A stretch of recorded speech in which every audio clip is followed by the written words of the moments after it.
नमस्कार विद्यार्थी मित्रों, एक बार फरी तमारुं स्वागत है फर्स्ट क्लास एकेडमीनी नवी सीरीज पर। आज आपणे एक तमारा माटे नवुं सीरीज लईने आव्या छीए। नवुं सीरीज छे पर्यावरण पर। जे मित्रों वनरक्षक, वनपाल, बीट गार्ड, फॉरेस्ट गार्ड कंई पण कहो एनी तैयारी करी रह्या छे तेमने घणी घणी शुभकामनाओं, केम के अमे अमारा फर्स्ट क्लास एने ए पण फ्री पर्यावरणना क्लास लईने आव्या छीए तमारा माटे। बिल्कुल जे क्लास छे ए बहु अलगथी तैयार करवामां आवेला छे। एक तो सौथी पहला जे फ्री है ए फ्री तमने मळवानुं छे अने बीजुं छे कि आमां जे अमे क्लास बनाव्या छे ए एकदम अलग क्लास छे, अलग कक्षाना क्लास छे। एमां सरलता एटली छे कि त्यारे ज्यारे तमे एक लेक्चर पण लेशो ने तो बीजा लेक्चर एनाथी वधारे सरल थशे। जो तमे पुस्तक वांची चूक्या छो, बुक वांची चूक्या छो अने जो हजी सुधी बुक वांची नथी तो आ तमारा ज माटे छे, केम के जो बुक वांची गया छो पण तो पण तमने जे घणा बधा टॉपिक छे ए एकदम सरल भाषामां अने बधा चित्रों सुधी जे बुकमां तमने चित्र क्यांय मळशे नहीं ए चित्रों पण अमे घणी बधी जग्याएथी एकठा करीने आ एक सीरीज जे बनावी छे एमां एकठा कर्या छे। तो आजे 12 तारीख छे अने अमारुं जे लेक्चरनुं सेशन्स हतुं ए 11 तारीखनुं हतुं।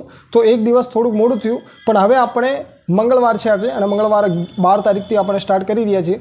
2 सप्ताह में तमने लगभग 25 થી 26 क्लास आनी आपणे करी लईशुं। दिवसनी 2 क्लास थशे।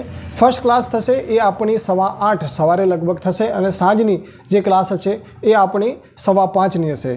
तो आज 2 क्लास छे तमारे लेवानी छे। 2 वीक मने आपशो, 2 वीक में तमारुं जे पर्यावरण छे लगभग कम्प्लीट थई जवानुं छे। तो मित्रों अत्यारे आपणे लेट नहीं करीशुं अने इंट्रोडक्शननो विडियो तमारे जोवो होय तो जोई लेजो के एमां आपणे बधी वस्तु जे छे ए वाइडली तमने एक्सप्लेन करवामां आवेली छे त्यां। चलो हवे आपणे शुरुआत करीए आपणा कोर्सनी। आपणुं जे फर्स्ट लेक्चर छे पर्यावरण अने इकोलॉजी। पर्यावरणमां आपणे बधुं समजीशुं। पर्यावरण शुं होय छे पहेला ए समजीशुं, पछी पर्यावरण शेनाथी बनेलुं ए समजीशुं, पछी पर्यावरणमां शुं शुं छे ए समजीशुं। धीमे धीमे धीमे धीमे ज्यारे આપણે એક ટોપિક પકડીશું, જ્યારે આપણે એક વસ્તુ શીખશું એ વસ્તુ પર ડિટેલમાં જશું। તો અત્યારે આપણે શરૂઆત કરીશું ફક્ત पर्यावरणથી। पर्यावरण એટલે ઇંગ્લિશ શબ્દ તમને ખ્યાલ જ હશે, એન્વિરોનમેન્ટ। જે મિત્રો લખવાનું હશે, જે મિત્રોને આટલું મોટું નામ યાદ ન હોય એ એન્વિરોનમેન્ટ કહે છે। तो एनविरोनमेंट में जो इन्विरोन शब्द है एनविरोन आ जे शब्द है ए आयु क्या थी? आ जे शब्द है आयु फ्रेंच लैंग्वेज थी आ जे इन्विरोन शब्द है ए आव्युं छे। तो आपणे हिंदी या आपणे कहीए कि गुजराती में पर्यावरण, हिंदी के गुजराती में आपणे पर्यावरण कहीए छीए। तो गुजराती में पर्यावरण एटले आनु जे आपणे शब्द विच्छेदन के शब्द विखंडन करीशुं, आपणे आ शब्द ने तोड़ीशुं तो एनो मतलब शुं निकळशे। सौथी पहेला आपणे परिभाषानी वात करीशुं। परिभाषा समजी गया पछी धीमे धीमे घणुं बधुं समजी जशो। पर्यावरण एटले परि प्लस आवरण, परि प्लस आवरण। तो आमां तमे जोयुं कि जे परि छे एनो शाब्दिक मतलब छे आपणी जे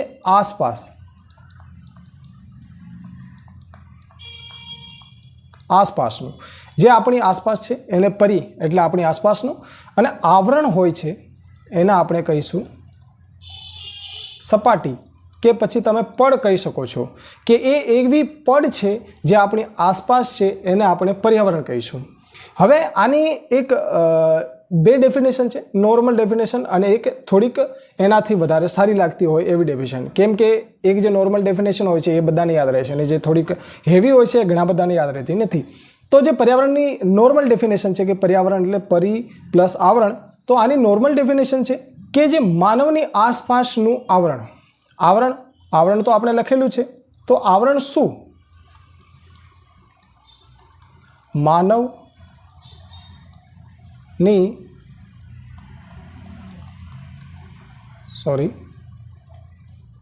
आसपासનું आवरण, मानवनी आसपासનું आवरण છે એને આપણે पर्यावरण કહીએ છીએ। બીજી લેંગ્વેજમાં આપણે વાત કરીએ કે જે આ पर्यावरण શબ્દ છે એને આપણે એક વિસ્તૃત પરિભાષા કેવી રીતે બનાવી શકીએ કે જે સજીવ સૃષ્ટિ છે, સજીવ સૃષ્ટિમાં જે વૃદ્ધિ છે, જે વિકાસ છે અને જે થઈ રહ્યું છે, ઘણું બધું સજીવોમાં થાય છે, વનસ્પતિમાં થાય છે, આપણા મનુષ્યોમાં થાય છે અને જે ઘણા બધા જીવો છે, એમાં પ્રાણીઓ છે, બધું આવી ગયું એમાં બધામાં જે સજીવ સૃષ્ટિ છે એ સજીવ સૃષ્ટિની વિકાસ અને વૃદ્ધિ છે એમાં પ્રત્યક્ષ અને પરોક્ષ સ્વરૂપે જે વસ્તુ જે આપણને અસર કરે છે એ આસપાસનું જે આપણું પ્રવર્તમાન પરિસ્થિતિ કહો કે જે આપણા આસપાસનું આવરણ. તો આને કેવી રીતના લખીશું કે સજીવ એક મિનિટ ઇરેઝ કરીશું.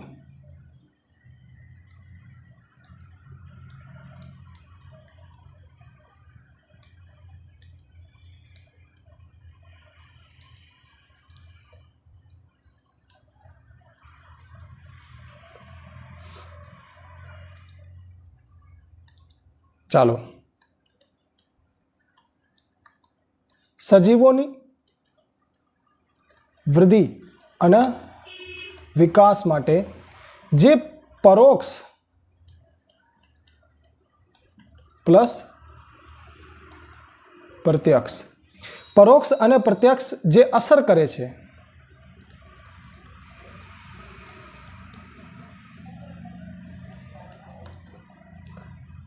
કરતું કે કરતી પરિસ્થિતિ. ઠીક છે, જે સજીવોની વૃદ્ધિ વિકાસને પ્રત્યક્ષ કે પરોક્ષ સ્વરૂપે અસર કરે છે એવી સ્થિતિ છે એ પર્યાવરણ કહેવાય છે. જુઓ, હવે તમે ક્યાંક રસ્તા ઉપર જાઓ છો અને રસ્તા ઉપર તમે જાઓ છો અને તમે જોશો કે તમને સૂર્ય તાપ પડે છે, તાપ લાગે છે. તો એ જ્યારે તમને તાપ લાગે છે ત્યારે તમે જોશો કે તેમાંથી તમને એક વિટામિન ડી મળે છે. એ તમને ખબર નથી કે એ તમે ક્યારે વિટામિન ડી લઈ રહ્યા છો કે નહીં લઈ રહ્યા છો, પણ એ પરોક્ષ સ્વરૂપે તમને કંઈક ને કંઈક આપે છે. તો આ જે આપણી પરિસ્થિતિ છે, જે આપણી આસપાસ પરિસ્થિતિ છે, આ આપણને કંઈ ને કઈ રીતે અસર જ કરે છે. તો આ ઘણી બધી સજીવ સૃષ્ટિને વૃદ્ધિ અને વિકાસમાં મદદ કરે છે. એવી રીતને આ જે પરિસ્થિતિ છે આ પર્યાવરણ કહેવાય છે. તો પર્યાવરણનું જે શબ્દ છે એ શાબ્દિક અર્થ છે એ તમે સમજી ગયા છો. હવે આપણે વાત કરીશું કે જે પર્યાવરણની સુરક્ષા છે એના માટે, કેમ કે જેમ જેમ તમે જોશો આગળ વધશો, જેમ તમે જોશો તો પર્યાવરણની સુરક્ષાને ખતરાઓ ઉત્પન્ન થઈ રહ્યા છે. આજે ગ્લોબલ વોર્મિંગ થઈ રહ્યું છે, પ્રાણીઓના અવૈધ શિકાર થઈ રહ્યા છે, જંગલોનું અવૈધ ખનન કટિંગ થઈ રહ્યું છે, ભૂમિનું ખનન થઈ રહ્યું છે. તો આ જે બધા ફેક્ટર્સ છે એના સુરક્ષા માટે પર્યાવરણ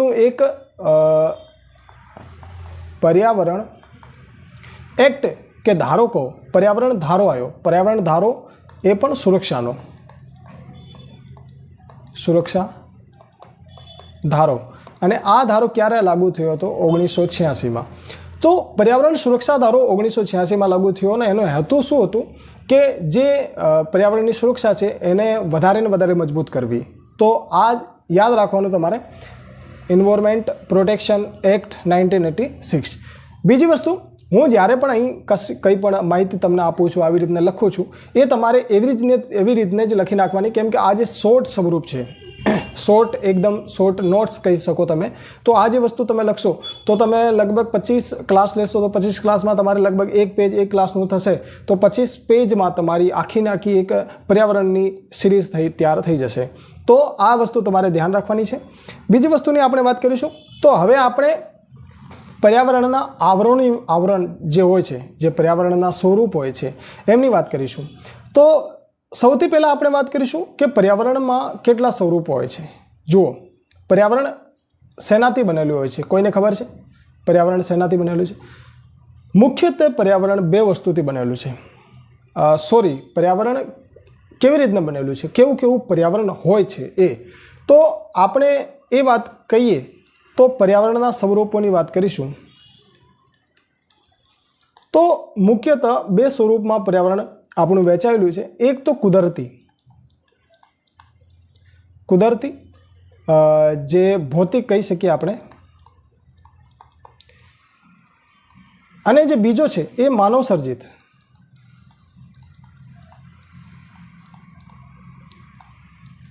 કે પછી સાંસ્કૃતિક કહી શકો છો તમે.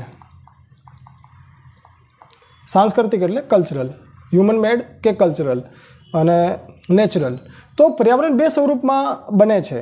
સૌથી પહેલાં આપણે કડી ટુ કડી જોઈશું. પર્યાવરણ સમજી લીધું, પર્યાવરણ પછી આપણે સમજીશું કે પર્યાવરણ કેવી રીતના બને છે, પછી પર્યાવરણમાં શું હોય છે એ બધા વિશે વિસ્તૃત ચર્ચા કરીશું. તો આવી રીતના આપણે એક કડીથી ઉતરીશું અને આખું ઝાડ નીચે ઉતરીને પછી કાપી દઈશું. ઠીક છે. તો આવી રીતે આપણે શીખીશું. તો સૌથી પહેલાં પર્યાવરણ કુદરતી સ્વરૂપે પછી માનવ સર્જિત સ્વરૂપે બને છે. ચાલો હવે નેક્સ્ટ સ્લાઇડ ઉપર જઈશું તો આ વસ્તુ તમને વધારે ક્લિયર થશે.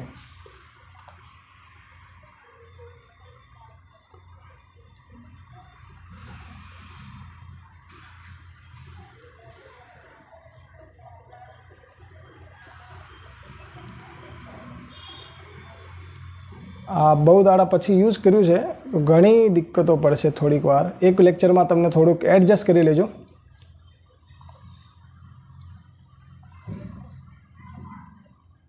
ચાલો હવે એડજસ્ટ થઈ ગયું. ઠીક છે.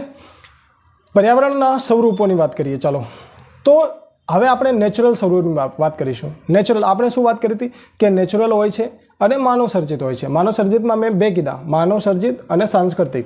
એવી રીતને જો નેચરલ જે પર્યાવરણ છે એમાં શું શું કમ્પોનેન્ટ્સ હોય છે, શું શું એના ઘટક હોય છે. તો હવા હોય છે, નેચરલી હવા હોય છે. લેન્ડ જે ભૂમિ છે એ પણ નેચરલ હોય છે. લિવિંગ થિંગ્સ હોય છે જેમાં જીવ છે, ઘણા બધા જંતુ છે, ઘણા બધા નાના નાના જીવાણુ છે, એ બધા લિવિંગ થિંગ્સ છે, બાયોસ્ફિયર કહેવાય છે એને. તો એ વસ્તુ પણ આપણે જોઈશું કે નેચરલી ક્રિએટેડ છે, આપણે એને ક્યારે બનાવી નથી. વોટર છે એ પણ પહેલાંથી જ નેચરલી અહીં છે, આપણે એ વોટરને પણ બનાવ્યું નથી. તો આ જે નેચરલ કમ્પોનેન્ટ્સ છે, જે કમ્પોનેન્ટ્સ ઓફ એન્વાયરમેન્ટ કરીને આપણે જોઈશું તો હવા, ભૂમિ, જળ અને જે લિવિંગ થિંગ્સ યા જે આપણે જીવિત વસ્તુઓ છે, જીવિત જીવો છે, એ આપણે આ નેચરલ જે એન્વાયરમેન્ટ છે એમાં આવશે. હવે આપણે બીજી વસ્તુ જોઈશું કે જે હ્યુમન મેડ છે, માનવ નિર્મિત શું શું વસ્તુ હોય છે. જુઓ આ બિલ્ડિંગ છે, બિલ્ડિંગ માનવે તૈયાર કરેલી છે. માનવ જે એનું બધું સંચાલન કરે છે, કેમ કે પર્યાવરણ હોય છે ત્યાં કુદરત તેનું સંચાલન કરે છે, કુદરતી સ્વરૂપ હોય છે. ત્યાં આપણે જોઈશું વરસાદ વધશે, પછી વૃક્ષો ઉગશે, પછી એમાં બર્ડ્સ ઈંડા મૂકશે, ઈંડાનો વિકાસ થશે, પાછા બર્ડ્સ બનશે અને પાછું એને ઘણું બધું જે છે એ એન્વાયરમેન્ટ કુદરતી સ્વરૂપે થાય છે. પણ બિલ્ડિંગ્સમાં શું થાય છે, પાણી આવે છે, ગેસની પાઇપલાઇન નાખવી છે, કે પછી કોઈક ઉપર જાય છે, લિફ્ટથી નીચે ઉતરે છે. તો તમે ત્યાં ભણો છો, હવે ત્યાં બેસીને તમે ભણતા જશો, આ લેક્ચર જોતા છો, પછી તમે આગળ જઈને વનરક્ષક બની જશો. તો આવી રીતને તમે ત્યાં ઘણું બધું એક્ટિવિટીઝ કરી. તો આ તમારું એક હ્યુમન મેડ એન્વાયરમેન્ટ છે, તમારું એન્વાયરમેન્ટ છે, તમે ક્રિએટ કરેલું છે. પાર્ક્સ પણ તમે જોશો તો તમે ક્રિએટ કરેલા છે. તમારે આ ઝાડ અહીંયા આવી રીતને લગાવવાના હતા તો તમે લગાવ્યા, એવી રીતને લગાવ્યા. તો આ જે છે અહીં રસ્તો બનાવ્યો છે, અહીંથી રસ્તો બનાવ્યો છે, અહીં બેસવા માટેની વ્યવસ્થા કરવામાં આવી છે. આ તમારી જે ઈચ્છા શક્તિ છે, તમારી જેવી રીતના તમારે અહીંયા જે જોઈશે એ તમારે એ રીતને અહીંયા સેટ કરેલું છે.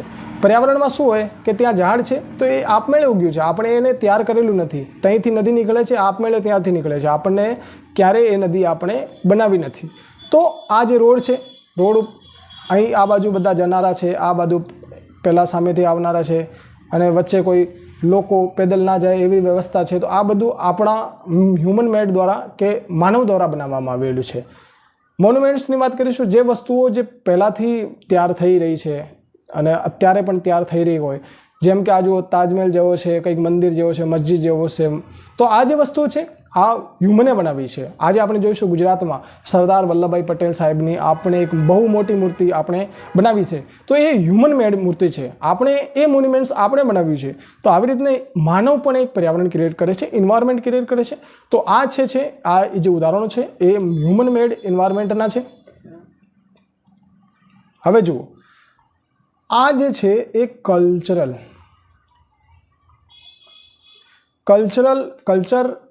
જે છે આપણું, એના દ્વારા એન્વાયરમેન્ટ ક્રિએટ થાય છે. જો તમે તમારી ફેમિલીની જોડે બેસીને ભોજન લો કે તમે તમારી ફેમિલી જોડે બેસીને કંઈક એક્ટિવિટીઝ કરો છો તો એક એન્વાયરમેન્ટ ઊભું થાય છે, કલ્ચરલ એન્વાયરમેન્ટ. ત્યાં તમે એવી એક્ટિવિટીઝ કરો છો કે જે માનવ સભ્યતાની એક્ટિવિટીઝ હોય છે. કમ્યુનિટીમાં તમે જાઓ છો, ક્યાંય પણ કમ્યુનિટીમાં જાઓ છો કે કોઈના વિવાહમાં જાઓ છો, કોઈની બર્થડે પાર્ટીમાં જાઓ છો, તો ત્યાં પણ તમે કંઈક ને કંઈક સાંસ્કૃતિક એક્ટિવિટીઝ કરતા રહો છો. કોઈ ડાન્સ કરે છે, કોઈ કંઈક કરે છે. તો એ બધું એક એન્વાયરમેન્ટ ક્રિએટ થાય છે. જ્યાં એન્વાયરમેન્ટ ક્રિએટ થાય છે એને એન્વાયરમેન્ટના પ્રકારોમાં વહેંચાયેલા છે. તો આપણે બે એન્વાયરમેન્ટ જોયા, કુદરતી અને માનવ નિર્મિત. માનવ નિર્મિતમાં કલ્ચરલ પણ છે, પણ એ પણ માનવ નિર્મિતથી જ છે, જે માનવ દ્વારા જ બનાવવામાં આવેલું છે.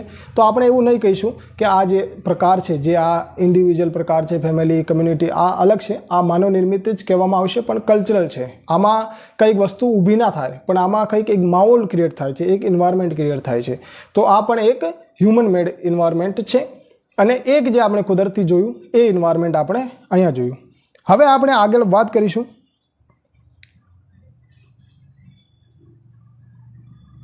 બે મિનિટ.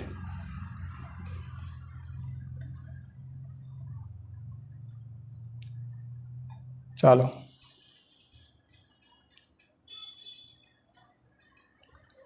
પર્યાવરણના સ્વરૂપો જોઈ લીધા. બે સ્વરૂપ હતા. પર્યાવરણ કેવી રીતના બને છે એ આપણે જોયું. હવે આપણે વાત કરીશું કે પર્યાવરણના ઘટકો શું છે, પર્યાવરણમાં કેવા કેવા ઘટક હોય છે. તો આ ઘટકોમાં એક ક્લાઇમેટિક ફેક્ટર્સ, જે આબોહવાકીય પરિબળ છે, એમાં 5 થી 6 એવા ફેક્ટર્સ છે જે આપણે વાંચશું. સ્થલાકૃતિ પરિબળ છે, જમીનીય પરિબળ છે અને જૈવિક પરિબળ છે. આને આપણે એક પિક્ચરથી જોઈશું. જુઓ, આ રહ્યું. આ પિક્ચરમાં આપણે જે વસ્તુ ઇઝી છે એ પહેલાં આપણે જોઈ લઈએ. સૌથી પહેલાં આપણે આ જોશું, જૈવિક પરિબળ. બાયોટિક પરિબળ એટલે જે વસ્તુ જીવિત છે એ વસ્તુ ક્યાં છે. આ પર્યાવરણ આખું છે. આમાં જોશો તો અહીંયા જે જીવ છે, અહીંયા જીવ છે નહીં અત્યારે, પણ જોશો કે અહીં જે જીવ છે, કંઈક હરણ હોઈ શકે છે, અહીંયા વાઘ, સિંહ, જે પણ જીવ હોઈ શકે છે, જીવજંતુ, બર્ડ્સ હોઈ શકે છે, એ બધું છે એ જૈવિક એન્વાયરમેન્ટમાં આવી જાય છે. તો આ જે ઘટક છે એ બધા જૈવિક ઘટક છે. જેમાં જીવ હશે એ ઘટકો જૈવિક ઘટકોમાં આવશે. આ એક અલગ અલગ ભાગ પાડેલા છે. જૈવિક ઘટક છે. પછી જમીનીય ઘટક હશે, ઘણા બધા જમીનના ઘટકો હશે. જેમ કે અહીંયા તમે જોશો તો પહાડી જમીન છે, આ મેદાની જમીન છે, આ તટીય જમીન છે, અને આની અંદર જે નીચે જમીન હશે, જે સમુદ્ર, તો એ સમુદ્ર તલ એ કહી શકીએ છીએ. તો આવી રીતના અલગ અલગ જમીન છે. આ જ્વાલામુખી જે લાવાનું જમીન છે એવું છે. તો આવી રીતના આપણે એ વાત કરીશું કે જમીની પરિબળ પણ આમાં એડ થાય છે, જે પર્યાવરણમાં સ્વરૂપોમાં ઘટક છે, જે પર્યાવરણ ક્રિએટ કરે છે એમાં. સ્થલાકૃતિની વાત કરીશું. સ્થલાકૃતિ અને જે જૈવિક ઘટક છે, સ્થલાકૃતિ અને જમીની ઘટક, આ બે વસ્તુ એક જ હોય છે. લેકિન અહીં તમે જોશો તો સ્થલાકૃતિમાં અહીંયા જોશો તો આ જે બનેલું છે જ્વાળામુખી, તો જ્વાળામુખી એક સ્થલાકૃતિ છે. આ જે પર્વત બનેલા છે, સ્નો પર્વત છે, નોર્મલ પર્વત છે, અને અહીં જે આ લેક્સ બનેલી છે, તો આ જે બધી વસ્તુ છે એ સ્થલાકૃતિ સ્વરૂપે આવશે. આમાં આપણે જોઈશું કે આમાં જોશો કે આ જે પર્વત બનેલું છે, તો એ પર્વત છે એ માટીનું છે, ઘાસનું છે, વૃક્ષોનું છે, વનસ્પતિનું છે, પણ આ એક સ્થલાકૃતિ થઈ ગઈ. આ બધું એક સાથે મળીને સ્થલાકૃતિ બની પર્વતની. આ બધું મળીને એક સ્થલાકૃતિ બની જ્વાલામુખીની. તો આ જે વસ્તુ છે એ આપણે સ્થલાકૃતિ પરિબળો સ્વરૂપે આપણને જોવા મળશે. પર્યાવરણમાં શું શું જોવા મળે છે એ આપણે વાત કરી રહ્યા છીએ. તો એવું દિમાગમાં એવું ફ્રી માઇન્ડ રહીને જે ભણવાનું છે એ ભણતા રહેજો, કેમ કે એકદમ ઇઝીલી તમને સમજાવીશ. બધું પિક્ચર ઉપર સમજાવીશ. પિક્ચર તમે જોશો એટલે તમને આપોઆપ એક વસ્તુ ખ્યાલ આવતી રહેશે કે આ વસ્તુ બરાબર છે. હવે બુક્સમાં તમે જોશો આવી રીતના લખીને આપી દીધું છે, તો એમાં આગળ વધારે તમને કશું નથી. પછી તમે લખેલું છે એ વાંચો ત્યારે તમને ખબર પડશે કે હા, બધું આ વસ્તુ આવી રીતની છે. હવે આબોહવાકીય પરિબળોની વાત કરીશું. આબોહવાકીય પરિબળોમાં એમ તો આપણે વાત કરીએ તો જુઓ, આબોહવા એટલે ક્લાઇમેટને શું શું અસર કરે છે, આપણું જે મોસમ છે એને શું શું અસર કરે, એ આપણે દિમાગથી જ લખી નાખવાનું. એવું નહીં કે બુકમાં વાંચ્યું નથી તો આપણને આવતું નથી, એવું કશું નથી. જુઓ, સૂર્યપ્રકાશ ક્લાઇમેટને અસર કરે છે. સૂર્યપ્રકાશ વધારે હશે તો તમને તાપ લાગશે, એનું ઉનાળો આવી જશે, ક્લાઇમેટ ચેન્જ. તાપમાન ઓછું હશે તો શિયાળો આવી જશે, તાપમાન વધારે હશે તો તમને લાગશે કે આ તો ઉનાળો આવી ગયો. તો આવી રીતને એક વસ્તુ જે છે એ આપણને આપણા પોતાના દિમાગથી વિચારવું પડશે કે આ વસ્તુ ક્યાંથી આવે છે. સૂર્યપ્રકાશ, તાપમાન, હવા એકદમ ઠંડી હશે, હવા એકદમ પાતળી ગરમ હશે તો લૂ લાગી ગઈ છે એવી હવા હશે, તો એ હવાથી પણ આપણને ક્લાઇમેટનો અંદાજો આવે છે. ભેજ હોય છે. ભેજના લીધે પણ આપણને લાગે છે કે હવામાં કેટલું પાણી છે. પાણીની જે માત્રા છે એ આપણને ખબર પડશે તો આપણને લાગશે કે યાર આ આ હવામાં ભેજ છે. તમે જ્યારે શિયાળામાં સવારે ઉઠ્યા હશો તો તમને ખબર પડશે કે હવામાં થોડુંક દૂર એકદમ દેખાતું પણ ન હશે, કે તમને 10 મીટર સુધી પણ સ્પષ્ટ ના દેખાય. તો હવામાં જ્યારે ભેજની માત્રા વધારે થઈ જાય છે તો ભેજને એક બીજું નામ આપણે કહી શકીએ, ભેજને આપણે કહી શકીએ આંદ્રતા. આંદ્રતા. તો ભેજ હશે ત્યાં આપણને ખબર પડશે કે આ એક ક્લાઇમેટિક ફેક્ટર છે જે તમને ઠંડીનો અહેસાસ કરાવશે. બીજું એક વરસાદ. વરસાદ ઘણી બધી વસ્તુઓ પર આપણને મદદ થાય છે. જે આ 4 ફેક્ટર્સ 5 ફેક્ટર્સ છે, સૂર્યપ્રકાશ, તાપમાન, હવા, ભેજ અને વરસાદ, એના વિશે થોડુંક હવે અહીંયા જોઈ લઈએ. જુઓ, સૂર્યપ્રકાશ છે. સૂર્યપ્રકાશ ક્યારે કામ આવે છે? જે પર્યાવરણ છે એમાં શું કામ આવે છે? તો સૂર્યપ્રકાશ એક ઉર્જાનું એકમાત્ર આપણનું સોર્સ છે. તો સૂર્યપ્રકાશનું જે યુઝ હોય, આપણે તો ઇન્ડિવિજ્યુઅલી લઈએ છીએ, આપણું બધું એક કરીને બધા વ્યક્તિઓ લઈએ છીએ, પણ સૂર્યપ્રકાશનો જે યુઝ છે એ વનસ્પતિ તેની ખોરાકની પ્રકાશ સંશ્લેષણની ક્રિયામાં, તેના ખોરાક નિર્માણમાં, અને એ ઉર્જાને તે રાસાયણિક સ્વરૂપે લે છે. સૂર્યપ્રકાશની ઉર્જાને વનસ્પતિ રાસાયણિક ઉર્જા સ્વરૂપે લે છે. તો રાસાયણિક ઉર્જા સ્વરૂપે લે છે, પછી તેમાંથી ક્લોરોફિલ બને છે, ઘણું બધું બને છે, આપણા માટે પોષક તત્વો બને છે. તો આવી રીતના રાસાયણિક ઉર્જા સ્વરૂપે લે છે અને વનસ્પતિ પોતાનો ખોરાક તૈયાર કરે છે. તો સૂર્યપ્રકાશ જે છે એ બહુ ઇમ્પોર્ટન્ટ છે. તમે જોશો તો સૂર્યપ્રકાશ આપણને ઘણું બધું કામ આવે છે. તાપમાનની વાત કરીશું. જુઓ, તાપમાન છે એ ઘટક છે અને એ પર્યાવરણને કેવી રીતના અસર કરે કે જ્યારે તમારે વધુ તાપમાન હશે, હાઈ, જો આવી રીતના એરો કરીએ એટલે હાઈ લેવલનું તાપમાન વધુ હશે તો વનસ્પતિ વાષ્પોત્સર્જન ન કરી શકે, કેમ કે વધારે અને વધારે એમાંથી ગરમી નીકળશે અને પાણી ઓછું હશે. તો વાષ્પોત્સર્જન જે ક્રિયા થાય છે એ ઘણી બધી મુશ્કેલ થશે અને પ્રકાશ સંશ્લેષણની ક્રિયા પણ ઘણી બધી મુશ્કેલ થશે. તો આવી રીતના શું થશે કે તાપમાનના લીધે પણ અન્નનું પ્રતિકૂળ પ્રભાવ પડે છે વનસ્પતિ ઉપર. અને તાપમાન જુઓ એકદમ નીચું હોય તો વનસ્પતિના જે અંતઃસ્ત્રાવો છે એમાં શું હોય કે પાણી ભરાઈ જશે, કેમ કે જે એકદમ ઠંડ મોસમ રહેશે તો તમારે ગરમી નથી, તો ગરમીના ના થાય અને ના મળશે તો એમાં પાણી ભરાઈ જશે, અને પાણી ભરાશે એટલે વનસ્પતિનો વિકાસ ત્યાં પણ નહીં થાય. હવાની વાત કરીશું તો હવામાં આપણે ખબર જ છે જે CO2 છે, જે O2 છે, O2 આપણા કામ માટે યુઝ કરીએ છીએ. CO2 જે છે એ વનસ્પતિ પોતાના માટે શ્વસનની પ્રક્રિયામાં જે યુઝ કરે છે. તો હવા પણ ઘણી મહત્વપૂર્ણ અહીં આપણે એક ફેક્ટરના સ્વરૂપે આપણે જોઈ શકીશું. આ બધા વિશે આપણે પૂરતી માહિતી, વધારે ને વધારે માહિતી આપણે આગળ લઈશું. તમે ટેન્શન ના લેતા કે ભાઈ આ તો ઉપરથી બધું પતી ગયું, આવી રીતના ના હશે. કેમ કે આ જે વસ્તુ છે અહીંયા આપણે ખાલી ઘટકો વિશે સમજી રહ્યા છીએ કે ઘટક શું હોય છે. પછી તમે જોશો તો તમને હવામાન, જે હવા છે, હવામાન આપણે હિન્દીમાં કહીએ વાતાવરણની વાત કરીશું તો વાતાવરણ વિશે પણ તમને એક લાંબુ ક્લાસ આપીશું. લાંબુ એટલે તમને મજા આવી જશે, કેમ કે તેમાં એક ઘણી બધી ફેક્ટર છે. અને આ જે લેક્ચરો હું લઈ રહ્યો છું તેમાં કિતાબથી અલગ નોલેજ પણ તમને આપીશ. કેમ કે હું જ્યારે આ લેક્ચર્સ તમને આપી રહ્યો છું ત્યારે આ લેક્ચર્સને મેં જ્યારે ક્રિએટ કર્યા છે તો મેં ઘણી બધી માહિતી એકઠી કરી છે. નેટ ઉપરથી તમને અલગ અલગ માહિતી તમને મળશે, એક્સ્ટ્રા માહિતી પણ મળશે જે બુક્સમાં નથી. તો શાંતિથી બસ 2 અઠવાડિયા મારી જોડે રહેજો. તમને 2 અઠવાડિયામાં પર્યાવરણ કમ્પ્લીટ ના થાય તો મને કહેજો, ઠીક છે? ચાલો, વરસાદની વાત કરીશું. વરસાદ પણ કૃષિમાં આપણને કામ આવે છે, સજીવોને ઘણી બધી કામ આવે છે, અને ઔદ્યોગિક પ્રક્રિયાઓ છે, જે કાર્યો છે, ઔદ્યોગિક કાર્યોમાં પણ ઘણી બધી કામ આવે છે. તો આવી રીતના આપણે પર્યાવરણના ઘટકો જોઈ લીધા. પર્યાવરણના ઘટકો યાદ રાખજો કે પર્યાવરણમાં કેવા કેવા ઘટકો હોય છે. આબોહવાકીય, ક્લાઇમેટ, સ્થલાકૃતિ અને જમીન અને જૈવિક. આ જે 4 ઘટક છે એ આપણા પર્યાવરણના ઘટક છે. હવે આપણે આગળ વાત કરીશું. આમાં આપણે બધા ઘટકો જોઈ લીધા છે. હવે આપણે એક એક કરીને આ ઘટકોના સ્વરૂપો વિશે વાત કરીશું. કેમ કે હવે અહીંયા લખીશું આપણે. જુઓ, હવે આપણે વાત કરીશું પર્યાવરણની રચનાની. તો આપણે ઘટક તો જોયા, પર્યાવરણમાં ઘણા ઘટકો હોય છે, ઘણી બધી જગ્યાઓ પર હોય છે, પણ એ ઘટકો સિવાય પણ પર્યાવરણની રચના છે એ પરસ્પર ક્રિયાઓથી થાય છે. કેમ કે આપણે જોઈશું કે પંખો હોય છે, પંખામાં 3 પાંખડી 4 પાંખડી હોય છે. તો ત્રણ પાંખડીમાંથી એક પાંખડી પણ ન હોય તો બે પાંખડી આપણને કામ ન લાગે.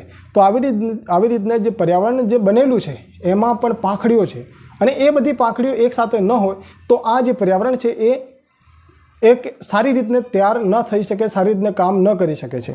તો જુઓ, સૌથી પહેલાં આપણે વાત કરીશું આ જે છે એ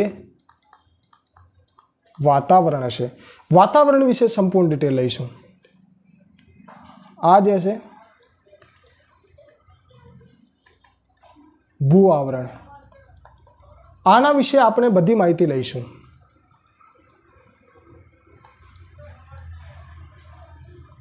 આ જે છે એ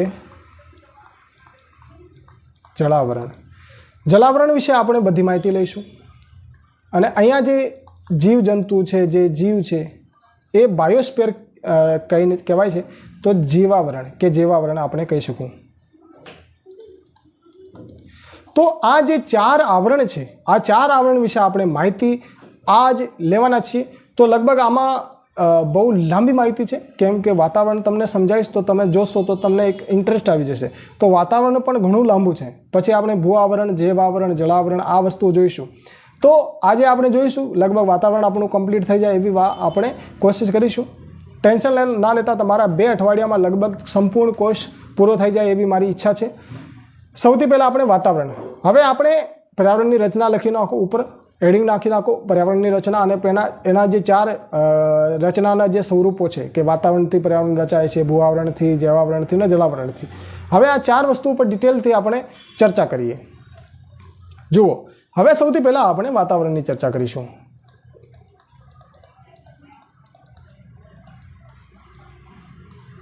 આ જે છે એ વાતાવરણ છે. વાતાવરણ આપણે સમજીશું પહેલાં, પછી આપણે આગળ વધીશું. ચાલો.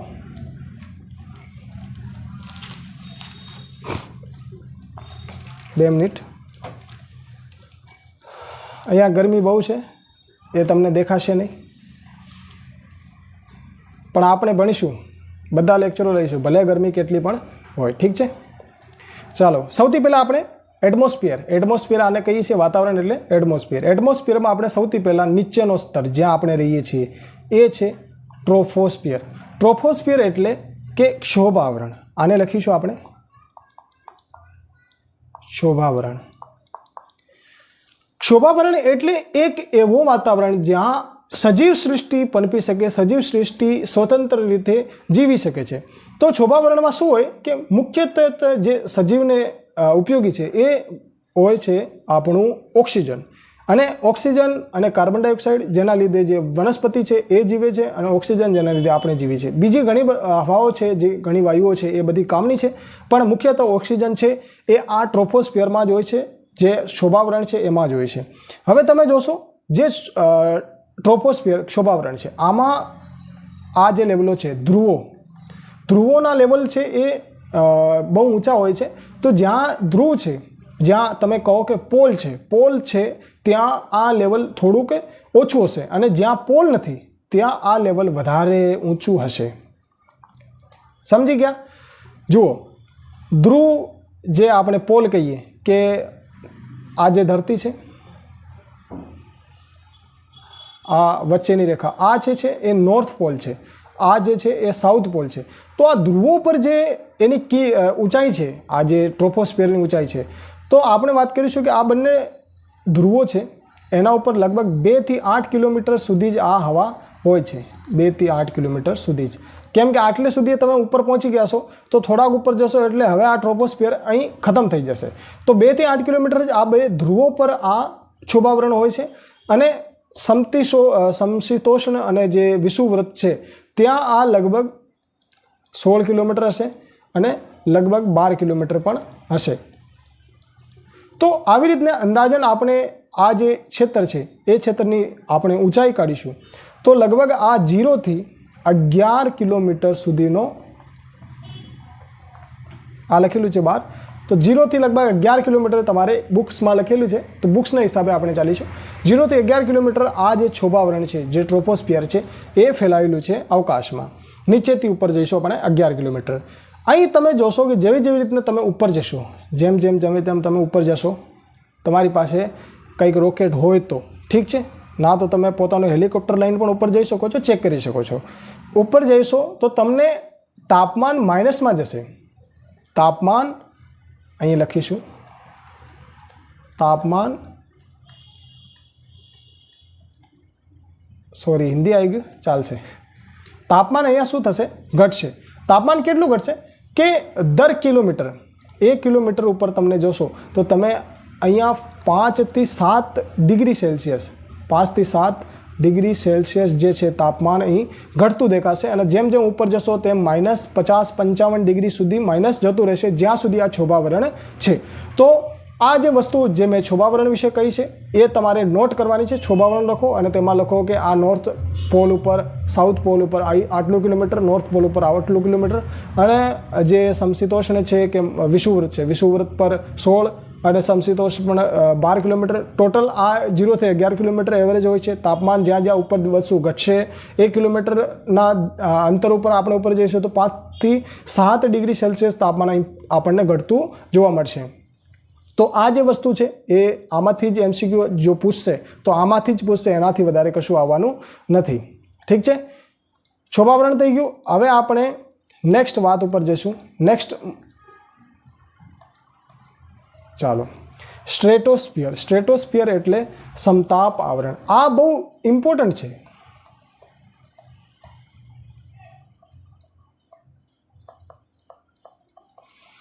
સમતાપ આવરણ આ બહુ ઇમ્પોર્ટન્ટ છે, કેમ કે આમાં ઘણી બધી વસ્તુ છે જે તમારે નોટ ડાઉન કરવાની છે અને ઘણું બધું આ કામનું આવે છે. આ જે છે 0 થી 11 આપણે જોયું, 11 થી 50 કિલોમીટર સુધી આ જે છે એ તાપ આપણને જોવા મળશે. તો ઊંચાઈ 11 થી 50 કિલોમીટર સુધી આપણને છોભાવરણ સમતાપ આવરણ મળશે. સમતાપ આવરણ 11 થી 50 કિલોમીટર. આમાં આપણે વાત કરીશું કે તાપમાન કેવું રહેશે. જેમ જેમ ઉપર જઈશું તેમ તાપમાન શું રહેશે? તો આમાં જુઓ 56 ડિગ્રીથી પાછું તાપમાન ઘટવા લાગશે. જેમ જેમ ઉપર જશો તેમ તેમ તાપમાન ઘટવા લાગશે. તો જ્યારે તમે સમતાપ આવરણમાં આવશો ત્યારે અહીંયા તાપમાન વધવા લાગશે.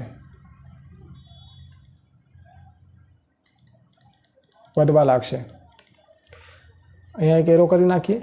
તાપમાન અહીંયા વધવા લાગશે. તો તાપમાન જ્યાં જ્યાં તમે આ 11 કિલોમીટર પછી જ્યારે આ સમતાપ આવરણ આવે છે, તો સમતાપ આવરણ આવ્યા પછી જેમ જેમ તમે ઉપર જશો તેમ તેમ તાપમાન ઘટશે અને ધીમે ધીમે જઈને જ્યારે 50 કિલોમીટર સુધી તમે પહોંચશો ત્યારે લગભગ પાછું 0 ડિગ્રી ઉપર આવી જશે. 2.5 ડિગ્રી માઇનસ કે 0 ડિગ્રી સુધી પાછું તાપમાન આવી જશે. જે આપણે જોયું હતું કે આ અત્યારે ઘટ્યું હતું એ હવે ધીમે ધીમે પાછું વધશે અને 0 ડિગ્રી કે 2.5 ડિગ્રી સુધી એ પહોંચી જશે. તો આપણે આટલું જ લખવાનું કે તાપમાન આ વિસ્તારમાં વધશે. આટલું યાદ રાખવાનું. સમતાપ આવરણમાં તાપમાન કેવું હશે, ઉપર જતાં શું હશે? તો તાપમાન વધશે. એવું તમારે મગજમાં યાદ રાખવાનું. ઠીક છે. હવે સમતાપ આવરણ બહુ ઇમ્પોર્ટન્ટ હોય છે. આમાં એક વસ્તુ હજી છે, જે તાપમાન છે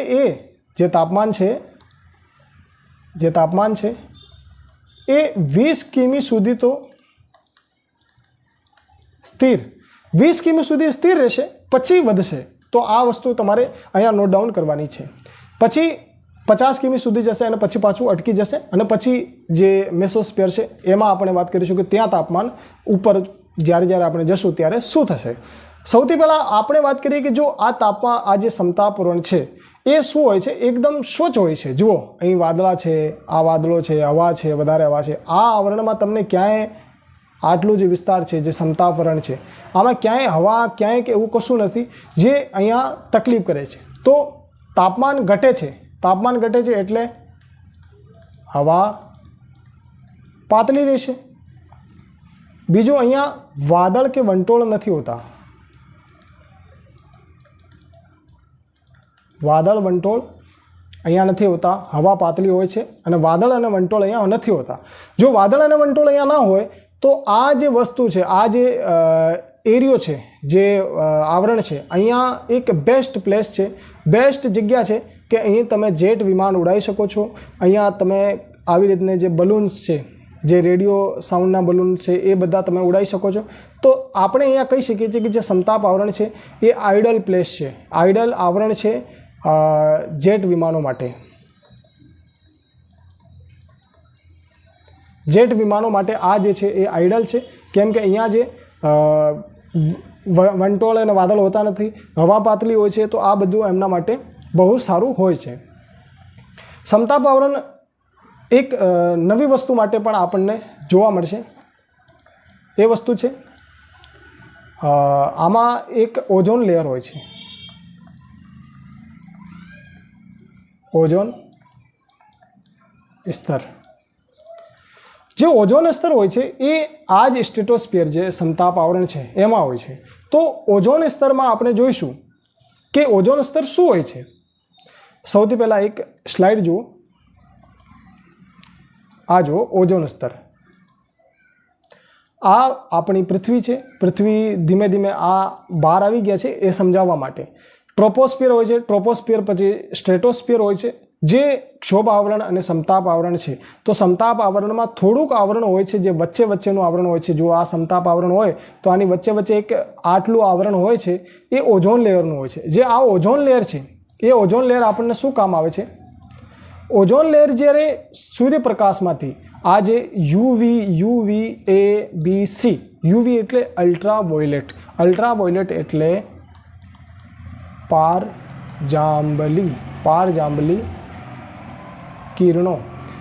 જે પારજાંબલી કિરણો છે એ કિરણો બહુ ઘાતક કિરણો હોય છે, જે આપણી સજીવ સૃષ્ટિ માટે, વનસ્પતિ માટે અને ઘણી બધી એવી વસ્તુઓ માટે આપણને હાનિકારક છે.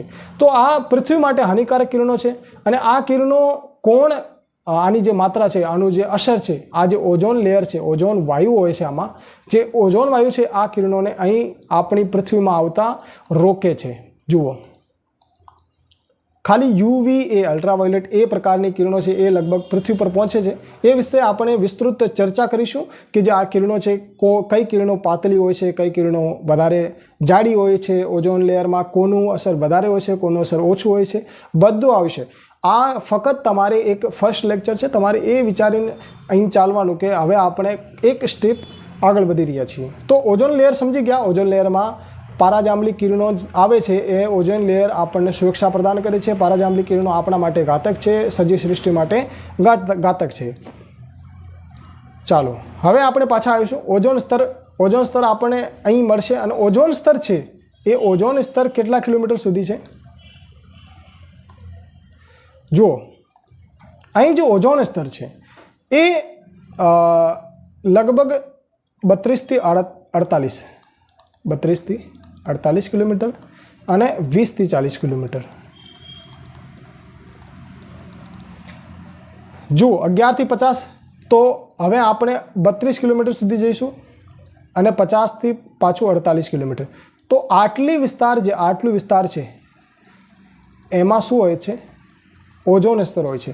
તો આ ઓઝોન સ્તર હોય છે ને, એ ઓઝોન સ્તર બે બુકમાં અલગ અલગ લખેલું છે. મેં જોયું છે 32 થી 48 એક બુકમાં લખેલું છે, એક 20 થી 40 લખેલું છે. તો કન્ફ્યુઝ નહીં થવાનું. આપણે જે ઓપ્શન એક્ઝામમાં પૂછે 20 થી 40 પૂછે તો એ ટીક કરી નાખવાનું, 32 થી 48 પૂછે તો એ ટીક કરી નાખવાનું. એમાં ત્યારે આપણે ટેન્શન લેવાનું નથી. ઠીક છે. હવે આપણે જોયું કે જે અલ્ટ્રાવાયોલેટ કિરણો છે એ આવે છે અને આપણા ઓઝોન સ્તર જે છે એ આપણને સુરક્ષા પ્રદાન કરે છે. તો ઓઝોન સ્તરને પણ કંઈક ને કંઈક વસ્તુ પ્રભાવિત કરે છે, કંઈ ને કંઈક વસ્તુ એને ડીકે કરે છે. તો એ વસ્તુ હવા જ હોય છે, જે CO2 છે, જે રેફ્રિજરેટરમાં યુઝ કરવામાં આવી રહી વાયુ ગેસ હોય છે, જે એસીમાં યુઝ થઈ રહી એ ગેસ હોય છે. એ ગેસ છે એ ઓઝોન સ્તરને, ઓઝોનની લેયરને બહુ ઘાતક સ્વરૂપે અસર કરે છે. કેમ કે હવે તમે જોશો કે ધીમે ધીમે ગ્લોબલ જો વોર્મિંગ છે એ બહુ વધારે વધી ગઈ છે. તાપમાનની સમસ્યાઓ જે ઘણી વધારે વધી ગઈ છે. તો આ ઓઝોન સ્તર જ્યારે નબળું પડશે ત્યારે ગરમી ધીમે ધીમે વધારે થશે. તો રેફ્રિજરેટર અને એસીમાં કઈ વસ્તુ જે કઈ ગેસ છે એ વપરાય છે એ તમારે કમેન્ટમાં લખવાનું છે. કેમ કે એ ઓઝોન સ્તરને વધારે ને વધારે નુકસાન કરે છે. કમેન્ટમાં લખી નાખજો તો મને ખબર રહે કે તમે ભણી રહ્યા છો, અત્યાર સુધી અહીંયા આવી ગયા છો. ચાલો હવે આ વસ્તુ છે, આ વસ્તુ પછી પહેલાં આપણે આવરણ ઉપર આવીશું પાછા. એક આવરણ થઈ ગયું આપણું.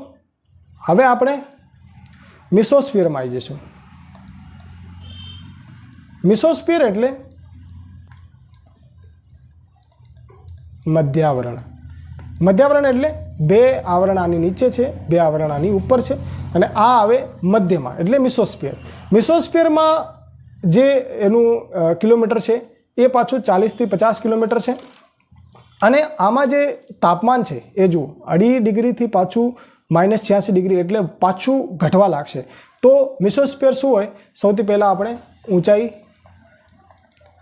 50 કિલોમીટરથી 80 કિલોમીટર, કેમ કે આપણે જોયું કે 50 કિલોમીટર સુધી આ છે, તો 40-50થી આપણે 50 માનીશું અને 80 કિલોમીટર સુધી જે છે બુક્સ પ્રમાણે આપણે ચાલીશું. 50 થી 80 કિલોમીટર જે સિલેબસ છે એના પ્રમાણે આપણે ચાલીશું. ઠીક છે, 50 થી 80 કિલોમીટર છે.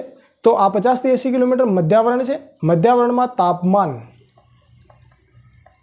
તાપમાન શું થશે? ઘટશે. આ એરો નીચે ગઈ.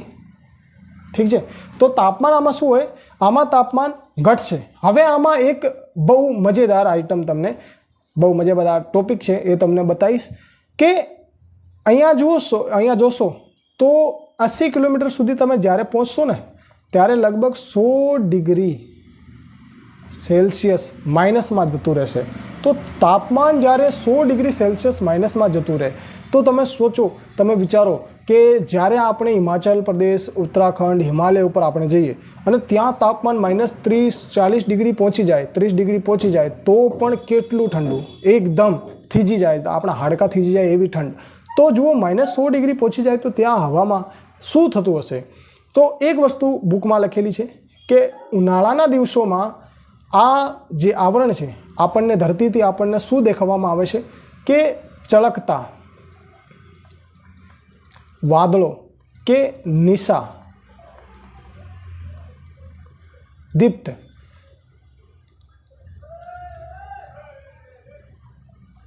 ચળકતા વાદળો કે પછી નિશાદીપ્ત, આ બે વસ્તુ આપણને ઉનાળાના દિવસોમાં જોવા મળે છે. આટલું બુકમાં લખેલું છે. હવે આટલું બધું કેવી રીતના લખ્યું છે જુઓ. મિસોસ્ફિયર હોય છે, મિસોસ્ફિયરમાં જે ચળકતા અને નિશાદીપ્ત વાદળો છે એ આપણે અહીં જોઈશું. આ રહ્યા, બુકમાં ઇમેજ નથી, આ મેં તમારા માટે લાવ્યો છું. આ રાત્રિના સમયમાં જોશો તો તમને ચળકતા એકદમ લાઇટિંગ સ્વરૂપે એક વાદળો દેખાશે. ઉનાળામાં તમે દિવસમાં જોશો તો આવી રીતના એક ચળકતા વાદળો દેખાશે, એકદમ સફેદ જાગ જેવા જે એ હશે. થોડું ઘણું એમના કલરમાં ચેન્જીસ આવશે, કેમ કે જ્યારે પણ તમે જોશો કે પાણી છે, કેમ કે બરફ છે તો પાણી જશે. પાણી જેવા સ્વરૂપોમાં જ્યારે પણ પ્રકાશ પડશે તો એમાં કલર ચેન્જિંગ થશે, જેમ કે રેઇનબો છે, રેઇનબો બને છે ને એવી રીતના. તો આ જે વસ્તુ છે એ તમને ઉનાળામાં જોવા મળશે. આનું જે મુખ્ય કારણ છે, જ્યારે તાપમાન -100 ડિગ્રી પહોંચી જાય છે ત્યારે શું હોય છે કે ત્યાં બરફ જમી જાય છે, બરફ જમી જાય છે. અને જ્યારે પણ ઉનાળામાં દિવસોમાં વધારે સૂરજ તપતું હોય છે, વધારે સૂર્યપ્રકાશ પડતું હોય છે ત્યારે આ જે વાદળો છે એ વાદળ આપણને દેખાય છે. તો આ વાદળો વિશે થોડું ઘણું વધારે લખવું હોય તો આ જે વાદળો છે, આ જે વાદળો છે એ હાઈએસ્ટ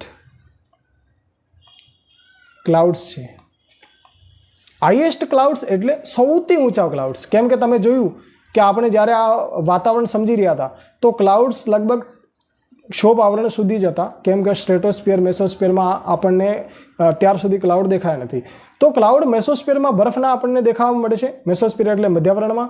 તો આ જે છે સૌથી ઊંચા વાદળ છે એવી રીતના આપણે કહી શકીશું. ક્યારેક એક્ઝામમાં પૂછી લે કે સૌથી ઊંચા વાદળો ક્યાં છે, તો ચળકતા નિશાદીપ્ત જે મેસોસ્ફિયરમાં આવે છે એ છે. તો આ આપણને થોડુંક મગજમાં રહેવું જોઈએ. ઠીક છે, ચાલો આ પતી ગયું. હવે આપણે નેક્સ્ટ જઈશું થર્મોસ્ફિયર. થર્મોસ્ફિયર એટલે કે ઉષ્માવરણ. આના શબ્દ ઉપર જ આપણને ખબર પડશે કે થર્મ એટલે જે ઉષ્મા છે, ઉષ્માવરણ. ઉષ્માવરણ એટલે હવે ગરમી પાછી વધશે, કેમ કે અત્યારે આપણે જોયું કે અત્યાર સુધી તાપમાન ઘટતું હતું, તો હવે ઉષ્મામાં શબ્દ જ ઉષ્માવરણ છે. તો આપમાં તાપમાન વધશે. ઊંચાઈ કેટલી છે તમને ખબર હશે, 80 કિલોમીટર સુધી આપણું ક્ષોભ મધ્યાવરણ હતું, મેસોસ્ફિયર હતું. તો હવે આની જે ઊંચાઈ છે લગભગ 700 કિલોમીટર હશે. 80 થી 700 કિલોમીટર સુધી તમે જ્યારે ઉપર જશો ત્યારે તમને થર્મોસ્ફિયર જોવા મળશે. થર્મોસ્ફિયર એટલે ઉષ્માવરણ. આમાં ગરમી એટલી બધી કે હવા પણ ત્યાં એકદમ ભાઈ મારી નાખ્યું અમને, તો એવી રીતના હવા પણ કહેતી હોય છે. તો હવાનું શું થાય છે ત્યાં, તો હવા જે છે એ બહુ પાતળી થઈ જાય છે, પાતળી હવા. ઠીક છે. હવે એક વસ્તુ આપણે જોઈ કે જ્યારે સ્ટ્રેટોસ્ફિયરમાં આપણે હતા ત્યારે આપણને જે અલ્ટ્રાવાયોલેટ કિરણો હતી એને રોકવા માટે ઓઝોન સ્તર હતું, ઓઝોન સ્તર. પણ હવે આપણે ઉપર જઈશું ત્યારે ઓઝોન સ્તર આપણને જોવા મળશે નહીં. તો હવે અલ્ટ્રાવાયોલેટ કિરણો આવશે તો એ શું તકલીફ કરશે, કેમ કે હવા ઓલરેડી પાતળી થઈ ગઈ હશે. તો આમાં અલ્ટ્રાવાયોલેટ કિરણોનો સતત મારો હશે, સતત મારો. જ્યારે આટલું બધું અલ્ટ્રાવાયોલેટ કિરણો ત્યાં હશે અને હવા પાતળી હશે અને એકદમ ઉષ્માવરણ હશે, તો આમાં શું થાય, હવાનું આયનીકરણ. કેમ કે અલ્ટ્રાવાયોલેટ કિરણોમાં જે તત્વો છે અને ત્યાંની હવા જે પાતળી થઈ ગઈ છે તેમાં જે તત્વો છે એ બધા તત્વોનું એક નવું આયન બને છે. એક હવાનું આયન બદલાઈ જાય છે, જે હવાનું આયન હોય છે એ બદલાઈ જાય છે અને એક આયનીકરણ હવાનું ત્યાં થવા લાગે છે. અને હવા જે છે એ ચુંબકીય ઉર્જામાં કે વિદ્યુત ઉર્જા સ્વરૂપે તમે કહી શકો, વિદ્યુત ઉર્જાના સ્વરૂપમાં ત્યાં આવી જાય છે. તો આ જે વીજભારયુક્ત ઉર્જા સ્વરૂપે ત્યાં બની જાય છે હવા, તો આ વસ્તુ આપણને ઘણી સ્વરૂપે કામ આવે છે. જુઓ, હવે આમાં હવા નવા સ્વરૂપે બની ગઈ છે. આ જુઓ, હવા બની ગઈ છે, નવા સ્વરૂપમાં આવી ગઈ છે. આનું આયન થઈ ગયું છે, આયનીકરણ થઈ ગયું છે. હવા વિદ્યુત સ્વરૂપમાં આવી ગઈ છે. કેમ કે અલ્ટ્રાવાયોલેટ કિરણો અને પાતળી હવાનું જે પરસ્પર ક્રિયાઓ થઈ એમાં હવાનું આયનીકરણ થયું અને હવાના આયન બદલાઈ ગયા છે. તો હવા હવે વિદ્યુત સ્વરૂપે થઈ ગઈ. હવે આપણે અહીંયા ઊભા છીએ જમીન ઉપર અને આ તમે છો, તમે એ છો અને આ તમારો ભાઈબંધ બી છે. આ એનો ફોન છે, આ તમારો ફોન છે. આઈફોન તમારો છે, ઠીક છે, આઈફોન તમારો છે અને પહેલાંનો રેડમી, જે બી કહો તમે. તો પહેલાં કોલ કર્યું તો રિંગ પહેલાં સૌથી પહેલાં ઉપર જશે, સેટેલાઇટ ને આવી રીતને જશે. આ વસ્તુ જે આ કિરણો છે, આ અત્યારે તો ટાવર છે, પણ જ્યારે રેડિયો હતા ત્યારે શું હતું કે રેડિયોની કિરણો જ્યારે ઉપર જતી તો આ આવરણ છે ત્યારે પણ એવું છે કે આ જે આવરણ છે આમાં જે કિરણો છે આ અહીંયા ટકરાય છે અને આ પાછી કહે કે ચાલ ભાગ નીચે, હવે અમે બદલાઈ ગયા છીએ, આ પાછી નીચે આવે છે. તો આવી રીતના શું થાય છે કે હવાનું આયનીકરણ થયા પછી ત્યાં વિદ્યુત ભાર ઉર્જા હોય છે. તો જ્યારે પણ રેડિયો કિરણો ઉપર જાય છે, જે રેડિયો કિરણ ઉપર જાય છે, આ તરંગો ઉપર જાય છે અને આ તરંગો પાછી નીચે આવે છે, આ પાછી તરંગ નીચે આવે છે. તો આવી રીતના શું હોય કે જે પ્રસારણ હોય છે, જે ટીવીના પ્રસારણ છે, રેડિયોના પ્રસારણ છે, એ લગભગ આવી રીતને સેટેલાઇટથી આવી રીતને આયનીકરણ થઈને આયનીકરણ હવાના એક પ્રભાવમાં રહીને આ કિરણો પાછા જમીન ઉપર આવે છે અને આપણને એક સંપૂર્ણપણે બ્રોડકાસ્ટ તરીકે આપણને એ સાંભળવા કે જોવા મળે છે. તો આવી રીતના આ વસ્તુ જે છે આપણને ઘણું બધું યુઝ થાય છે. બીજું, હવે આ વસ્તુ આપણે જોઈ લીધી, રેડિયો માટે આ વસ્તુ ઉપયોગી છે, રેડિયો તરંગો માટે કે રેડિયોના ઉપયોગો આ લખી નાખજો, આ તમને યાદ રહેવું જોઈએ. રેડિયો માટે કયું આવરણ સૌથી વધારે સારું હોય તો ઉષ્માવરણ. રેડિયો તરંગો કે રેડિયો કયા આવરણના ભાગ સ્વરૂપે કાર્યરૂપ થાય કે કાર્ય કરી શકે તો ઉષ્માવરણ કે થર્મોસ્ફિયર છે એના લીધે જ એ કામ કરે છે. બીજું જો હવે તમે મધ્યાવરણમાં જશો કે પછી ક્યાંય જશો તો આ રિટર્ન પાછું મોકલનારું ત્યાં કોઈ નથી. તો રિટર્ન જ્યારે આવશે ત્યારે જ આપણે રેડિયોનો યુઝ કરી શકીશું. તો ઉષ્માવરણમાં આ વ્યવસ્થા આવી ગઈ છે, એ આપણને પાછું આપી દેશે. ઠીક છે. હવે અહીં એક વસ્તુ દેખાઈ રહી છે તમને, ધ્યાન ના પડ્યું હોય તો ધ્યાન આપી દીજો. આ લખેલું છે અરોરા. અરોરા વિશે પણ આપણે વાંચીશું. અરોરા વિશે તમે જોયું હશે તો બુકમાં લખેલું છે કે અરોરા છે એ બે પોલ છે, એ પોલ પર પટ્ટાઓ દેખાય છે, રંગ પટ્ટાઓ દેખાય છે. એ પોલ ઉપર આપણે વાત કરીશું. તો અહીં જે વસ્તુ આપણે જોઈશું જે ઉષ્માવરણ છે, ઉષ્માવરણમાં અરોરા છે. અરોરા છે આવી રીતને આ આપણી પૃથ્વી છે, આ આપણું નોર્થ પોલ છે, આ આપણું સાઉથ પોલ છે. બધા પોલ વિશે આપણે વિસ્તૃત ચર્ચા કરીશું. તો એની કંઈક ગભરામણ તમારે દિમાગમાં રાખતા નહીં. આ નોર્થ પોલ છે, આ સાઉથ પોલ છે. નોર્થ પોલ ઉપર જો આ જે અરોરા છે એને આપણે ગુજરાતીમાં કહીશું મેરુજ્યોત.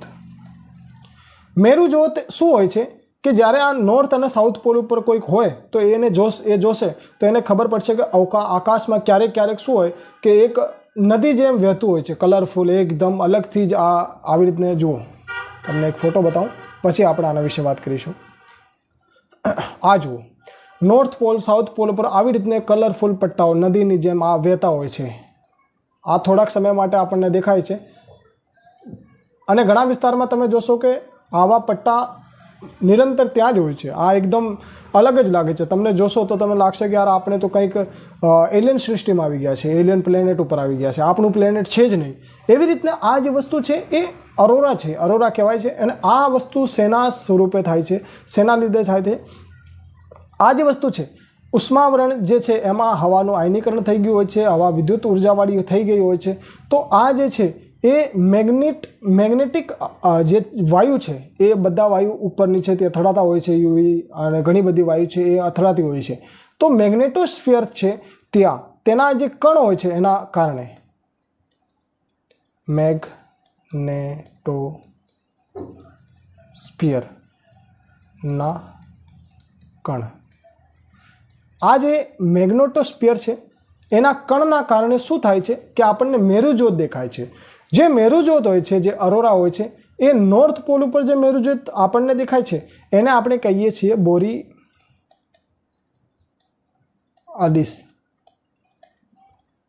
અને જે સાઉથ પોલ ઉપર આપણને મેરુજ્યોત દેખાય છે એને ઓસ્ટ્રેલિસ કહેવાય છે.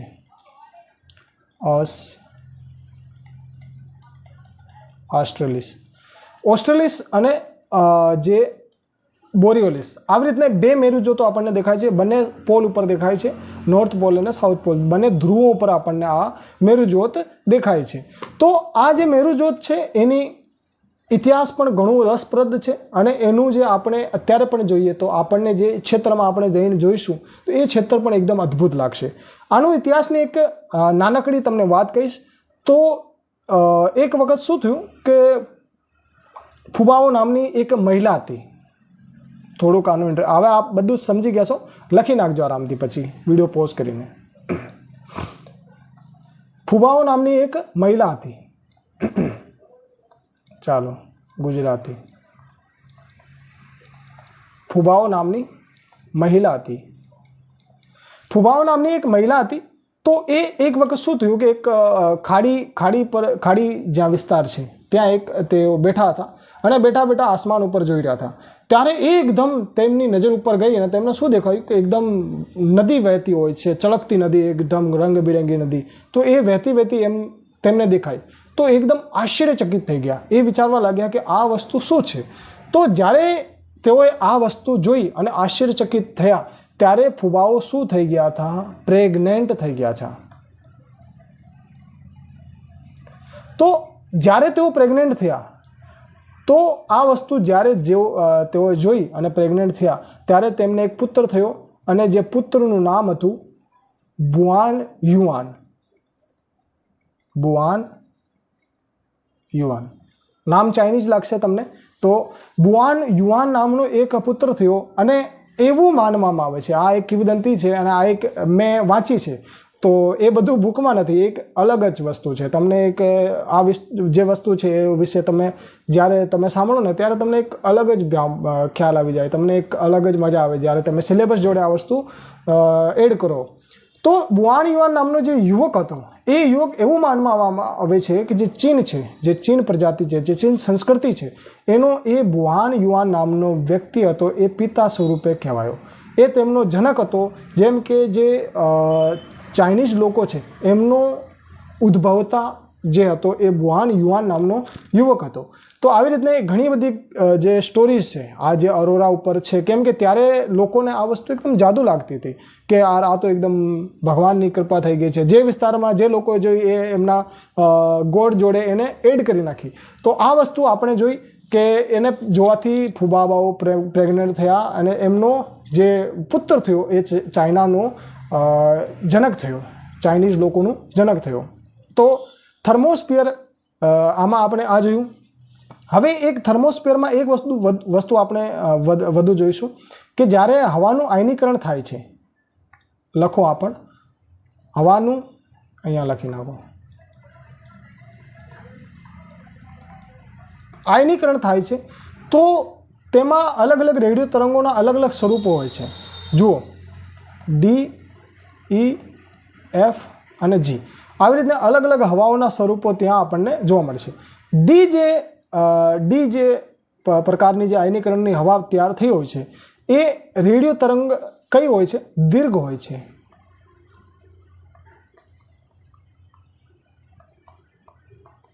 દીર્ઘ એટલે લાંબી રેડિયો તરંગો. જે ડી પ્રકારની તરંગો છે એ લાંબી રેડિયો તરંગો હોય છે. ઈ પ્રકારની તરંગો હોય છે એ મધ્ય પ્રકારની રેડિયો તરંગો હોય છે. એફ પ્રકારની તરંગો હોય છે એ લઘુ પ્રકારની રેડિયો તરંગો હોય છે. અને જી પ્રકારની તરંગો હોય છે લઘુ, મધ્યમ અને દીર્ઘ પ્રકારની. ત્રણેય પ્રકારની તરંગો કહેવાય એ જી પ્રકારની છે. એ પ્રકારની તરંગો છે લઘુ પ્રકારની તરંગો, ઈ પ્રકારની મધ્યમ પ્રકારની અને ડી પ્રકારની દીર્ઘ નાની જે તરંગો જે મોટી તરંગો છે દીર્ઘ, એ રેડિયો તરંગો છે એ ડી પ્રકારની તરંગો છે. તો ડી, ઈ, એફ, જી પ્રકારની તરંગો આપણે આ આયનીકરણમાં આપણે જોવા મળે છે. તો મિત્રો, આપણે આજે જે ચર્ચા કરી એ મેસોસ્ફિયર સુધી ચર્ચા કરી, વાતાવરણ સુધીની ચર્ચા થઈ ગઈ છે આપણી. હવે એની આગળ ઘણી ચર્ચાઓ છે. વાતાવરણની ચર્ચા થઈ ગઈ, આ તો એક સિસ્ટમ છે. પછી તમને ભૂઆવરણ થાય, પછી આપણે જલાવરણ થાય, પછી જીવાવરણ થાય છે. જે જીવ વસ્તુ અહીંયા નિવાસ કરે છે એ જીવાવરણ થાય. તો આવી રીતને ઘણા આવરણો છે એ આપણને ચર્ચા કરવાના છે. આજની ક્લાસ ઘણી મોટી થઈ ગઈ, કેમ કે તમે આગળ વધશો તો તમને ખબર ના પડે. જુઓ, લિથોસ્ફિયરની ચર્ચા કરી નાખી, લિથોસ્ફિયર, હાઇડ્રોસ્ફિયર અને બાયોસ્ફિયરની ચર્ચા કરીશું. આ ચર્ચા આપણી પતી ગઈ છે. એટમોસ્ફિયર, આ પર્યાવરણની રચના શેના આધારે થઈ છે? આ એક ઘટકો છે, મુખ્ય ઘટકો છે, જેમાં બધા ઘટકો આવી ગયા છે. આમાં જીવિત ઘટકો, અજૈવિક જૈવિક, અજૈવિક જૈવિક, અજૈવિક જૈવિક, અજૈવિક જૈવિક, બધા ઘટકો આમાં આવે છે. બાયોસ્ફિયરમાં અજૈવિક ના આવે અને જે બીજા બધા છે એમાં પણ જૈવિક ના આવે. તો એ વસ્તુ આપણે વિચારીશું આગળ. અને આજનું જે લેક્ચર છે એ કેવું લાગ્યું મને કમેન્ટ બોક્સમાં કમેન્ટ કરીને બતાવજો. કેમ કે અમે બહુ મહેનત કરીશું તમારા માટે અને તમને પણ એટલી જ મહેનત કરવાની છે. બધું ઇઝી લેંગ્વેજમાં અને બધું આસાનીથી સમજાય એવું લાવવાનો હું પ્રયાસ કરીશ. પણ તમારે ફક્ત ને ફક્ત લગભગ અમારી જોડે જોડાઈને રહેવું પડશે. 2 અઠવાડિયામાં તમારું પર્યાવરણ કમ્પ્લીટ કરી નાખીશું. અને જે કંડક્ટર માટેની જે લોકો તૈયારી કરી રહ્યા છે તેમના માટે પણ વચ્ચે વચ્ચે 1-2 લેક્ચર હું તૈયાર કરવા જઈ રહ્યો છું. તો તમારો સપોર્ટ રહેશે તો આગળ આપણે ઘણું બધું આવી રીતના કરતા રહીશું. તો આજનું લેક્ચર આપણે અહીંયા સમાપ્ત કરીએ. જય હિન્દ, જય ભારત.